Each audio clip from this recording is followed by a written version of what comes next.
नमस्कार मंडळी, मी doctor Sanjay Krishnaji Raut, consultant physician, Siddhanath hospital, Shinganapur road, Phaltan, तसेच chairman Phaltan lifeline hospital, Phaltan. सध्याच्या कोविड-19 किंवा कोरोनाच्या पॅन्डेमिकच्या या महामारीमध्ये थोडं रुग्णांशी आणि पेशंटशी संवाद साधण्यासाठी हा मी व्हिडिओ रेकॉर्ड केलेला आहे. कोविड-19च्या आत्ताच्या या परिस्थितीमध्ये आपण ज्या फेजमधून जात आहोत त्याला कम्युनिटी स्प्रेड किंवा कम्युनिटी ट्रान्समिशन म्हणजे सामाजिक प्रसार या स्टेजमध्ये आपण आहोत. आणि सध्या मला असं वाटतं की आपली त्या स्टेजमधल्या शिखराची वाटचाल चालू आहे. हे शिखर किती उंच आहे हे कोणालाच माहीत नाही, पण पेशंटची आणि रुग्णांची संख्या ही दिवसेंदिवस खूप वाढत आहे. प्रत्येक तालुक्याच्या ठिकाणी, प्रत्येक गावामध्ये, ग्रामीण भागामध्ये, शहरी भागामध्ये कोविड-19 किंवा कोरोनाचे पेशंट्स प्रचंड वेगाने सापडत आहेत.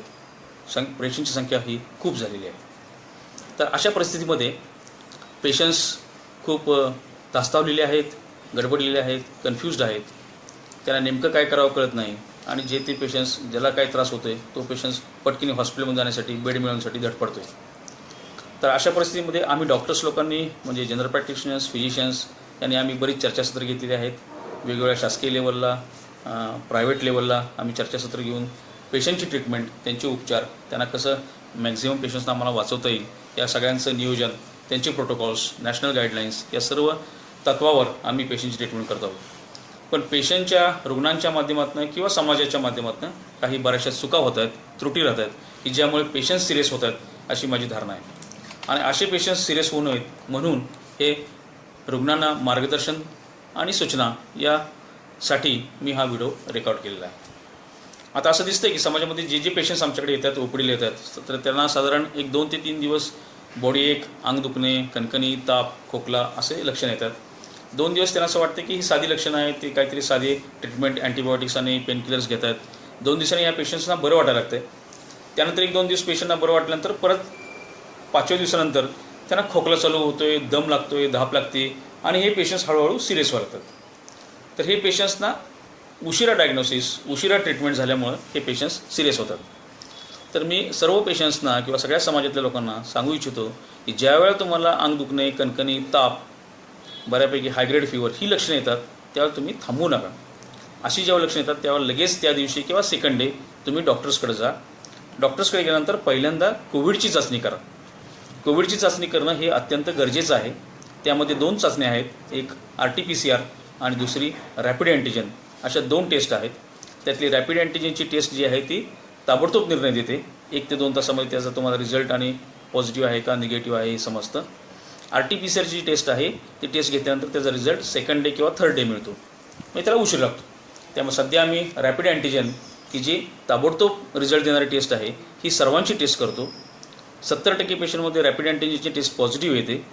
30% पेशंट्समध्ये त्याला कोरोनाचा आजार जरी असेल तरी ती टेस्ट निगेटिव्ह येण्याची शक्यता असते. अशा पेशंट्समध्ये जर क्लिनिकल सिम्पटम्स, त्यांना सायन्स कोविडचे असतील तर अशा पेशंट्सना आम्ही परत दुसऱ्या दिवशी RT-PCRची टेस्ट करण्यास सांगतो आणि कोविडचं निदान पहिल्यांदा प्राथमिक अवस्थेत करण्याचा प्रयत्न करतो.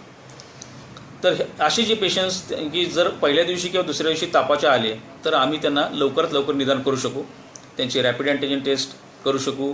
त्यामध्ये आम्ही त्यांना निदान सांगू किंवा कोविड आहे का नाही, समजा नसेल तर त्याची RT-PCR टेस्ट करण्यास सांगू.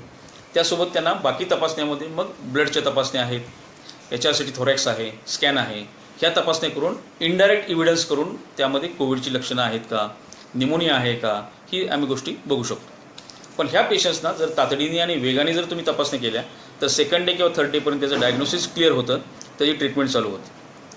जी ट्रीटमेंट 5व्या किंवा 7व्या दिवशी ट्रीटमेंट चालू होणार ती ट्रीटमेंट जर सेकंड डे किंवा थर्ड डे ट्रीटमेंट चालू झाली तर हे पेशंट्स माइल्ड स्टेजमध्ये सापडतील. कारण कोविडच्या आजारामध्ये माइल्ड, मॉडरेट आणि सिव्हिअर अशा 3 स्टेजेस आहेत ब्रॉडली. तर ते पेशंट्स, जे पेशंट्स माइल्ड आणि मॉडरेट डिग्रीमध्ये आहेत त्यांना ट्रीटमेंट करणं सोपं आहे. सिव्हिअर डिग्रीमध्ये जे आहेत की ज्यांचा HRCT स्कोअर हा 15पेक्षा जास्त आहे, म्हणजे HRCT स्कोअरच्यानुसार आम्ही माइल्ड, मॉडरेट आणि सिव्हिअर असं क्लासिफिकेशन करतो. ज्यांचा स्कोअर 8पर्यंत आहे, 7पर्यंत आहे तर ते सगळे माइल्ड पेशंट्स आहेत. 8 नंतर हे मॉडरेट पेशंट्स आहेत, 8 ते 15 आणि 15 नंतर हे पेशंट्स सिव्हिअर स्टेजमध्ये आहेत, म्हणजे त्यांचं निमोनियाची जी लागण आहे ती दोन्ही फुफ्फुसामध्ये खूप पसरलेली आहे. असे पेशंट्सना ट्रीटमेंट करण्यामध्ये ऑक्सिजनची लागणारी गरज त्यांना कदाचित लागणारं HFNOची गरज किंवा व्हेंटिलेटरची गरज ही नक्की लागते आणि असे पेशंट्स हे सिरियस होऊन दगावण्याची शक्यता असते. तर ह्या स्टेजपर्यंत जाण्याची कॉम्प्लिकेशन होऊ नये म्हणून आपण प्राथमिक अवस्थेमध्ये म्हणजे माइल्ड आणि मॉडरेट ह्या स्टेजमध्ये पेशंट जर निदान केलं आणि त्याच वेळा जर ट्रीटमेंट केली, ट्रीटमेंट करण्यामध्ये आम्ही मेनली इंजेक्शन रेमडेसिवीर, नंतर टॅब्लेट्समध्ये फॅबिपिरावीर हे वापरतो. तर त्यामध्ये रेमडेसिवीर हे जे इंजेक्शन आहे याचे रिस्पॉन्स अत्यंत आत्ता तरी आम्हाला सध्या तरी चांगला मिळतो आहे. ज्या ज्या पेशंट्स आम्ही रेमडेसिवीर देतो ह्यातले मॅक्झिमम पेशंट्स आम्ही वाचू शकतो आहे. आणि जे माइल्ड आणि मॉडरेट त्यामध्ये माइल्ड डिग्रीला आम्ही टॅब्लेट्स देतो आहे, त्यांना रेमडेसिवीरची गरज नाही, पण मॉडरेट साधारण 8 स्कोरच्या पुढं रेमडेसिवीरचं इंजेक्शन वापरतो आहे. रेमडेसिवीर इंजेक्शनचे 6 डोसेस आहेत. पहिल्या दिवशी बोलस 2 डोस दिले जातात, नंतर डेली 1 इंजेक्शन याप्रमाणे 4 दिवस असे टोटल 6 इंजेक्शन्स रेमडेसिवीरचे लागतात. इंजेक्शनची कॉस्ट जरी जास्त असेल तर पेशंटचं लाईफ वाचवण्यासाठी रेमडेसिवीर देणं अत्यंत गरजेचं आहे आणि मॅक्झिमम पेशंट्समध्ये आम्ही रेमडेसिवीर देऊन भरपूर पेशंट्स वाचवलेले आहेत. तर असे पेशंट्स जर समजा माइल्ड आणि मॉडरेट स्टेजमध्ये आले तर हे पेशंट्स वाचण्यासाठी सोपे आहेत.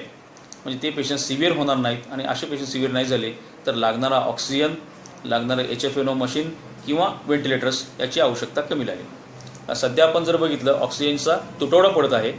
ऑक्सिजनची गरज ही प्रचंड वाढलेली आहे की जिथं फलटण शहरामध्ये आम्हाला 20 ते 25 सिलेंडर दिवसाला लागायचे, आता आम्ही 100-150 सिलेंडरपर्यंत गेलेलो आहोत आणि ते सिलेंडरसुद्धा कमी पडत आहेत. रात्रीचे आम्हाला खूप त्रास होतो. रात्रीचा तहसीलदार, प्रांत, आम्ही सगळे बाकीचे लोक, डॉक्टर्स, सगळ्या हॉस्पिटल्समध्ये, प्रायव्हेट हॉस्पिटल्समध्ये डॉक्टर्स हे रात्री सिलेंडर संपतात आणि मग धावाधाव होते, इकडनं सिलेंडर आण, तिकडनं सिलेंडर आण.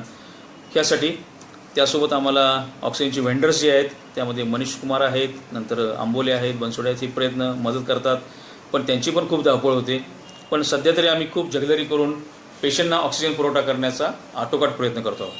कारण एखाद्या पेशंटचा ऑक्सिजन संपल्यामुळे किंवा ऑक्सिजन न मिळाल्यामुळे मृत्यू व्हावा यापेक्षा दुर्दैवी गोष्ट नाही आणि ही दुर्दैवी गोष्ट अजून तरी फलटणमध्ये झालेली नाही आणि होऊ देणार नाही अशी आम्ही दक्षता घेत आहोत. त्या दृष्टीने प्रशासन आणि आम्ही सर्व डॉक्टर्स अगदी आटोकाट प्रयत्न करत आहोत. पण पेशंट्सनी पण रुग्णांनी पण ह्याला मदत करणं अत्यंत गरजेचं आहे. रुग्णांनी परिस्थिती समजून घेणं गरजेचं आहे. रुग्णांनी जे पेशंट्सना ॲडमिट करायला सांगितले त्यांनी ताबडतोब ॲडमिट होऊन पेशंटना जे काही सांगितले आहेत गोष्टी सांगितल्या आहेत, इंजेक्शन सांगितले आहेत, ते ताबडतोब उपलब्ध करून त्याप्रमाणे ट्रीटमेंट घेणं गरजेचं आहे. तरच आपण पेशंट्सना योग्य प्रकारे ट्रीटमेंट करू शकतो. सध्या असणारी बेड्स आणि तयार होणारे पेशंट्स यामध्ये तफावत सापडते, कारण पेशंट्स रोज सापडत आहेत. खूप पेशंट्स येत आहेत मॉडरेट डिग्री, सिव्हिअर डिग्रीमध्ये, आणि ह्या सर्व पेशंट्सना बेड देणे आणि त्यांना ट्रीटमेंट देणे, इंडोर ट्रीटमेंट देणे हे थोडंसं मुश्किल झालं आहे. तरी पण आम्ही मॅक्झिमम म्हणजे आम्ही आता सध्या लाईफलाईनला 50 पेशंट्स, म्हणजे जिथं आम्ही 30 पेशंटची कॅपॅसिटी होती ते वाढवत आता आम्ही 50 पेशंटची कॅपॅसिटी केली आहे. त्याप्रमाणे सगळे प्रायव्हेट हॉस्पिटल्स, नंतर आपलं उपजिल्हा रुग्णालय पेशंट्सना जास्तीत ॲडमिट करून ट्रीटमेंट करण्याचा आम्ही प्रयत्न करतो आहोत. पण या व्हिडिओद्वारे मला एवढंच सांगायचं आहे की जे पेशंट्स येतात ते पेशंट्स थोडेसे टेस्ट करण्यासाठी नकार देत आहेत, उशिरा येत आहेत किंवा आले तरी 2 ते 3 दिवस कारण नसताना वाया घालतात. तर हे दिवस न वाया घालता तुम्ही ताप आल्यानंतर पहिल्या किंवा दुसऱ्या दिवशी ताबडतोब टेस्ट करा. कोविड असेल तर त्याचं डायग्नोसिस करून घ्या आणि त्याचं असेल तर स्कॅन करून त्याचं डिग्री बघून घ्या, म्हणजे माइल्ड आहे, मॉडरेट आहे, सिव्हिअर आहे, आणि त्याप्रमाणे ट्रीटमेंटची दिशा ठरवून ताबडतोब ट्रीटमेंट घ्या. अशी जर ट्रीटमेंट झाली तर बरेचसे पेशंट्स हे आपण वाचवू शकू. कारण आता साधारण आम्ही बघितले 60, 70, 80 ह्या वयातले पेशंट्स वाचवणं थोडंसं मुश्किल झालेलं आहे. आणि हे पेशंट जर सिव्हिअर डिग्रीमध्ये असेल तर त्यांची वाचण्याची शक्यता अत्यंत कमी आहे. पण हे पेशंट जर प्रायमरी लवकर डिटेक्ट झाले तर त्याकडे दुर्लक्ष होऊ देऊ नका. समाजातल्या सगळ्या स्तरातल्या लोकांनी आणि प्रत्येक फॅमिलींनी आपल्या घरी पल्सॉक्स म्हणजे ऑक्सिजन सॅच्युरेशन कसं आहे हे ठेवण्यासाठी उपकरण घ्या. जसं आपण अगदी काही म्हणजे खूप वर्षापूर्वी जेव्हा आपले सांगत होते आपल्या घरातली मोठी माणसं की आम्ही टेम्परेचर बघायचो, ताप आहे तर किती ताप आहे, 101 ताप आहे, 102 ताप आहे, 100 ताप आहे, म्हणजे सगळे माणसं जे वृद्ध माणसं ती सांगायची. नुसता ताप किती आहे किंवा पेशंटला ताप आहे का एवढं सांगायचं नाही. आता आपण ताप आणि थर्मामीटर या गोष्टी वापरणं बऱ्याचशा कमी केल्या आहेत. पण आत्ता आपल्याला पल्स ऑक्सिमीटर किंवा ऑक्सिजन सॅच्युरेशन मोजण्याचं मशीन हे प्रत्येक घरामध्ये असणं गरजेचं आहे. तुम्ही सगळ्या पेशंटचं ऑक्सिजन सॅच्युरेशन, ज्या ज्या पेशंटना ताप आहे, कणकणी आहे, खोकला आहे, अशा सगळ्यांचं सॅच्युरेशन चेक करा. यांचं सॅच्युरेशन जर 94पेक्षा कमी असेल तर हे सॅच्युरेशन कमी आहे. सगळ्या पेशंटचं नॉर्मल हेल्दी पेशंटचं सॅच्युरेशन हे 94च्या पुढं पाहिजे. ते 95 असेल, 96 असेल, 98 असेल, 100 असेल, पण त्याची लेवल जी आहे कट ऑफ व्हॅल्यू ही 94 आहे. 94च्या जर खाली येत असेल तर वेगवेगळ्या बोटांना चेक करून जेव्हा तुम्ही चेक करता आणि ज्यावेळेस सॅच्युरेशन ही 94पेक्षा कमी असेल तर अशा पेशंटना तुम्ही ताबडतोब हॉस्पिटलमध्ये डॉक्टरांच्याकडे कन्सल्टिंगमध्ये दाखवणे गरजेचं आहे. त्यासोबत मी सांगितल्याप्रमाणे ज्या ज्या पेशंट्सना सिम्पटम्स सुरू झाले तर त्या पेशंट्सना तुम्ही टाळू नका, किंवा हा साधा खोकला आहे, साधा ताप आहे, ह्याला नेहमीच ताप येतो, हा डेंग्यूचा ताप आहे, अशी विविध कारणं तुम्ही काढून 2 ते 3 दिवस वाया घालवू नका. कारण आत्ताच्या पॅन्डेमिकमध्ये कुठलाही ताप पेशंटला आला तर पहिल्यांदा जी शक्यता असते ही कोविडची शक्यता असते. हे सर्व डॉक्टर्सना माहीत आहे. त्यामुळे पहिल्यांदा कोविडची चाचणी करा आणि मग बाकीच्या चाचण्या करा. बरेचसे पेशंट्स हे नाही मला दरवर्षीच डेंग्यू होतो, दरवर्षीच टायफॉईड असतो, ह्या सगळ्या जरी गोष्टी असल्या तरी आत्ताच्या पॅन्डेमिक सिच्युएशनमध्ये कोविडचा ताप हा पहिली पॉसिबिलिटी धरून पहिल्यांदा कोविडची चाचणी करा. त्याला घाबरू नका. किंवा आजार हा जो आहे कोविडचा हा जरी थोडासा विविध त्याची रूपं असली तरी तो प्राथमिक अवस्थेमध्ये आपण जर त्याचं निदान केलं आणि ट्रीटमेंट जर ताबडतोब चालू केली तर तुम्हाला काहीही घाबरण्याचं कारण नाही. हे पेशंट सगळे चांगले होणारे आहेत. यांना 3 दिवस, 5 दिवस, कदाचित 7 दिवस अशी इंडोर ट्रीटमेंट लागेल, पण ह्यानंतर तुम्ही 100% वाचाल. काहीही घाबरण्याचं कारण नाही. त्यामुळे सर्व पेशंट्सनी फक्त लवकर दवाखान्यात येणं गरजेचं आहे. पहिल्या प्राथमिक स्टेजमध्ये कोविडचं निदान होणं गरजेचं आहे. त्यामुळे अर्ली आयडेंटिफिकेशन, अर्ली डायग्नोसिस ही यातली तत्त्वं आहेत. ही तत्त्वं जर अंमलात आणली तर मॅक्झिमम पेशंट्सना आपण वाचू शकू. आणि जो थोडासा भीतीचा किंवा कोविडच्या ह्याचा जो थोडासा भीतीचा किंवा त्याचा जो असा हे वाढला किंवा कोविड झाला की आता माझं काही खरं नाही, तर असं काही वाटण्याचं गरज नाही. कारण आपण आता बघितलं की बरेचसे पेशंट्स असिम्प्टमॅटिक असतात, काहींना थोडी लक्षणं येतात, काहींना जास्त लक्षणं येतात. पण ही सगळी गोष्टी ज्या असल्या तरी प्रत्येक स्टेजला ट्रीटमेंट आहे. जी काही ट्रीटमेंट आहे त्या ट्रीटमेंटमध्ये वाचण्याची शक्यता चांगली आहे. त्यामुळे सगळ्यांनी समजून घ्यावं की कोविड झाला म्हणून तो पेशंट काही सिरियसच होईल अशी शक्यता नाही. जर तुम्ही उशीर केला, तुम्ही साधारण त्याचं निदान आजाराच्या 7व्या दिवशी, 8व्या दिवशी, 10व्या दिवशी केलं आणि तिथनं ट्रीटमेंट चालू केली तर अशा पेशंट्समध्ये कॉम्प्लिकेशन्स हे नक्की होणार. हे पेशंट्स नक्की सिरियस होणार. तर अशा गोष्टी टाळण्याचा प्रयत्न करा. ताप आल्यानंतर, कणकणी आल्यानंतर, खोकला आल्यानंतर ह्याला लगेच हॉस्पिटलमध्ये घेऊन त्याचा एक्सरे करणे, त्याच्या प्राथमिक तपासण्या करणे, कोविडची चाचणी करणं हे गरजेचं आहे. आणि हे जर तुम्ही केलं तर कोविड काही फार वेगळा आजार आहे किंवा फार दहशतवादी आजार आहे असं मला काही वाटत नाही. तर ह्यासाठी सर्वांनी सहकार्य करावं. सगळ्या पेशंट्सनी ह्या जर मार्गदर्शन सूचना पाळल्या आणि जर लवकर हॉस्पिटल्समध्ये आले, डॉक्टर्सनी जर अर्ली डायग्नोसिस केलं, अर्ली आयडेंटिफिकेशन केलं तर हे सर्व पेशंट्स आपण वाचण्याचा प्रयत्न करू.